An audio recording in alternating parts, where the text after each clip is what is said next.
everybody, welcome to my channel Geology World, and this is the chapter 11 which we are going to start today, and it is called folding. Folding एक ऐसा concept है geography का जो कि बहुत important है। Landforms की form होने में फोल्डिंग, ये जो प्रोसेस है, इसका बहुत बड़ा रोल है। फोल्ड क्या होता है? फोल्ड तो एक इंग्लिश का वर्ड है जिसका मतलब होता है टू मेक अ फोल्ड, मतलब किसी भी चीज़ को बेंड करना, जैसे पेपर को हम फोल्ड करते हैं।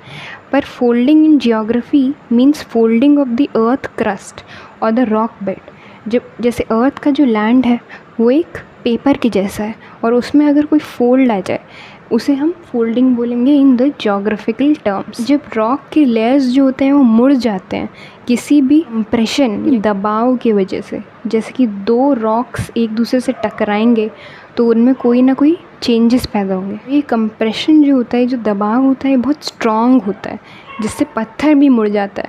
तो पत्थर के मुड़ने के लिए या फोल्ड होने के लिए बहुत स्ट्रॉन्ग फोर्स की ज़रूरत है। जो हमने पढ़ा है कि एंडोजेनिक प्रोसेसेस या एंडोजेनिक फोर्सेस ही होते हैं वो स्ट्रॉन्ग फोर्सेस कि अर्थ के अंदर से आते हैं। जैसे कि ये एक रॉक है, यहाँ पे रॉक्स में डिफरेंट लेयर्स होते हैं, डिफरेंट स्ट्रेटाज होते हैं। स्ट्रेटाज मतलब लेयर्स।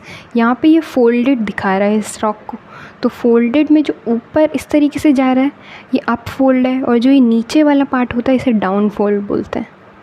अब कंप्रेशन का जो फोर्स है वो कितना ज़्यादा है उस पर डिपेंड करता है कि फ़ोल्ड कैसा बनेगा।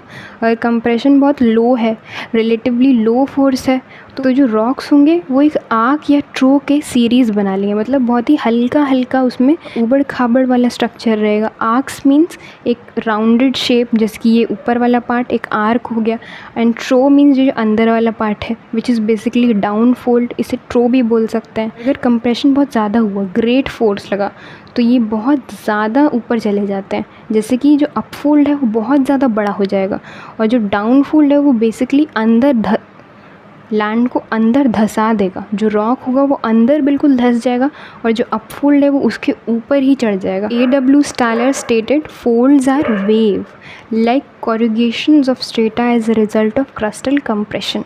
अगर क्रस्ट कंप्रेस होगा तो फोल्ड जो है वेव के फॉर्म में बन जाएंगे। ये जो इस तरीके से जो एक फोल्ड बनता है इसका फॉर्मेशन बिल्कुल एक वेव जैसा होता है, तो फोल्ड्स को वेव ही बोल दिया A.W. स्टेलर ने, लाइक कॉरुगेशन ऑफ स्ट्रेटा, मतलब इसी फोल्ड के अंदर सारे रॉक के लेयर्स पाए जाते हैं। नेक्स्ट हम फोल्डिंग के मैकेनिज़्म को समझेंगे। Mechanism of folding. फोल्डिंग के तो बहुत सारे रीजंस होते हैं। नेचर ऑफ रॉक, मतलब रॉक का नेचर कैसा है, किस तरह का रॉक है, वो कहीं हार्ड रॉक है या सॉफ्ट रॉक है।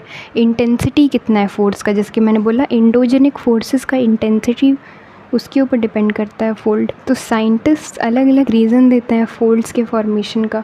तो पहला रीज़न देखते हैं which is horizontal pressure. So the first reason is horizontal pressure. जैसे कि हमने पढ़ा था कि जो ओरोजेनिक मूवमेंट्स होते हैं जिनकी वजह से फोल्ड्स बनते हैं, हॉरिजॉन्टल मूवमेंट्स होते हैं हमारे क्रस्ट में, उसकी वजह से प्रेशर बनता है, कंप्रेशन होता है और फोल्ड्स बनते हैं। तो ये हम ऑलरेडी देख चुके हैं। दूसरा है thermal contraction theory. Thermal contraction theory is nothing but, जैसे कि हमने पढ़ा था कि अर्थ के फॉर्मेशन के टाइम में, ओरिजिन के टाइम में कुछ प्रीमॉर्डियल हीट एनर्जी थी जो कि निकल नहीं पाई थी, बहुत ह्यूज अमाउंट ऑफ एनर्जी थी। तो वो कंटिन्यूसली हमेशा हीट एनर्जी जो है वो निकलती रहती है। जैसे कि एक एप्पल है, उसे छोड़ दिया जाए अगर सड़ने के लिए तो वो श्रिंक होने लगेगा, मतलब वो सड़ के और सूखने लगेगा। तो उसी तरीके से जो अर्थ का क्रस्ट है उसमें से भी हीट निकलता रहता है और वो कंटिन्यूसली श्रिंक होता रहता है, एक एप्पल की तरह। Next is geosyncline theory. तो जियोसिंक्लाइन क्या होता है? जियोसिंक्लाइंस होते हैं बहुत ही लॉन्ग या नैरो डिप्रेशंस। जियो जिसका मतलब होता है अर्थ, और सिंक्लाइन मतलब किसी भी चीज़ का सिंक होना, धंसना। तो डिप्रेशन जिनमें कि सेडिमेंटेशन हुआ हुआ होता है, मतलब लेयर्स ऑफ सेडिमेंट्स पाए जाते हैं और वो अंदर धंस जाते हैं, उसी को जियोसिंक्लाइंस बोलते हैं।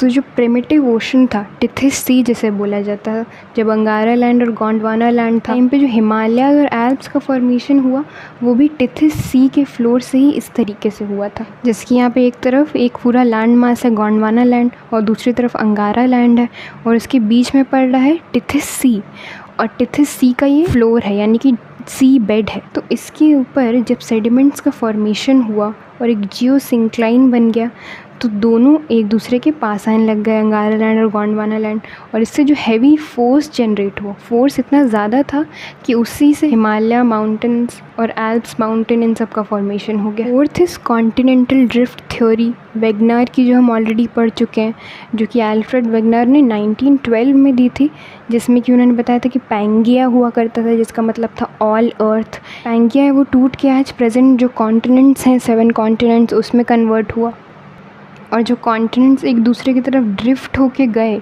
जो आज प्रेजेंट पोजीशन में हम देखते हैं, वो कॉन्टिनेंट्स अपनी जगह पे ड्रिफ्टिंग की वजह से ही पहुँचे। उस प्रोसेस में भी बहुत सारे फोल्ड्स डेवलप हो गए। Fifth is modern plate tectonic theory. जो मॉडर्न प्लेट टेक्टोनिक थ्योरी है वो भी एक्सप्लेन करती है कि किस तरीके से दो प्लेट्स जो होते हैं अर्थ के, एक दूसरे को जब अप्रोच करते हैं तो एक दूसरे से टकरा जाते हैं, हॉरिजॉन्टल प्रेशर वहाँ पे ही बनता है, और प्लेट मार्जिन्स पे फोल्ड्स डेवलप हो जाते हैं। जिसकी जो एंडीज़ माउंटेन्स है, अमेरिकन प्लेट नाज़का प्लेट से टकराया था तो फॉर्म हुए थे।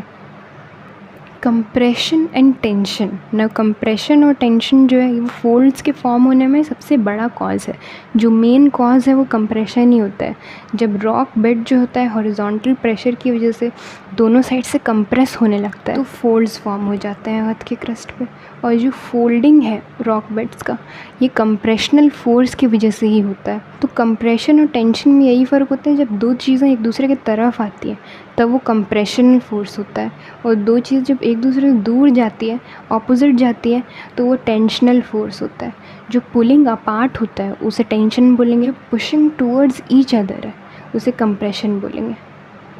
जो कंप्रेशन होता है वो फोल्डिंग का मेन कॉज होता है, पर फॉल्टिंग मतलब दरारें पड़ने का मेन कॉज होता है टेंशन। जो फॉल्ट्स, फ्रैक्चर्स, फिशर्स, जॉइंट्स, ये सारी चीज़ें टेंशन की वजह से फॉर्म होती है, जो हम आगे वाले चैप्टर फॉल्टिंग में भी पढ़ने वाले हैं।